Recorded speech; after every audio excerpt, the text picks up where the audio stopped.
ልጆቻችን እኛንን ማሳደግ ያለብን እንጂ አዶናይ አይደለም። የቀረበባቸው ሚዲያዎች እኮ ምንም አልተባሉም። ትክክለኛ እርምጃ ነው። ምክንያቱም የትምህርትን ቫልዩ የሚያሳንስ ይልቅ እሱ ነው። የትምህርት ነገር ሳይገባቸው ግን በትምህርት ቤት ውስጥ ያለፉ ሰዎች ናቸው ብዙዎቹ።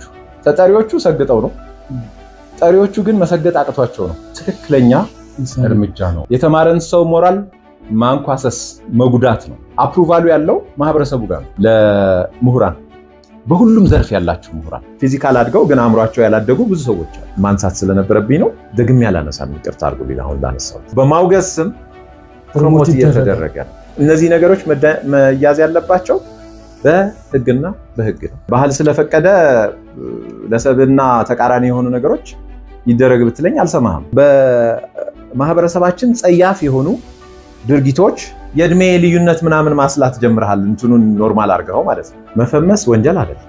ፖፑላሪቲ ክብር አለው፣ ፍቅር አለው፣ ተሰሚነት አለው። ሰዎች ያውቁሃል ማለት ያከብሩሃል፣ ያደንቁሃል ማለት አይደለም። ብር ብቻ ስኬታማ አያደርግም።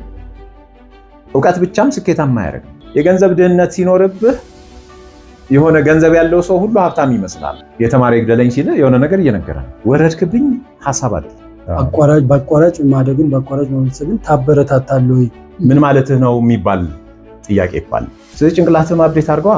አሮጌ መረጃ ይዘህ መቀጠል የለብህም። ሰግጥ የአዶናይ ቃል አይደለም። ሰው የሚግባባው በቃላት ብቻ አይደለም። የማይጠየቅ ጥያቄ ይጠይቃል። ቀሽም ቃላት ተፈጥሯዊ አይደለም። የሆነ ወጣ ያሉ ሰዎች ናቸው ዓለምን የሚቀይሯል።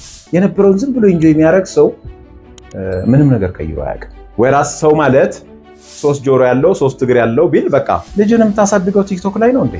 ሰው ሀሳብ ይሰጣል እንጂ ማሰቢያ አይሰጥም። 4 ጆሮ የሚሉኛል ሰፈር ውስጥ ማለት ነው።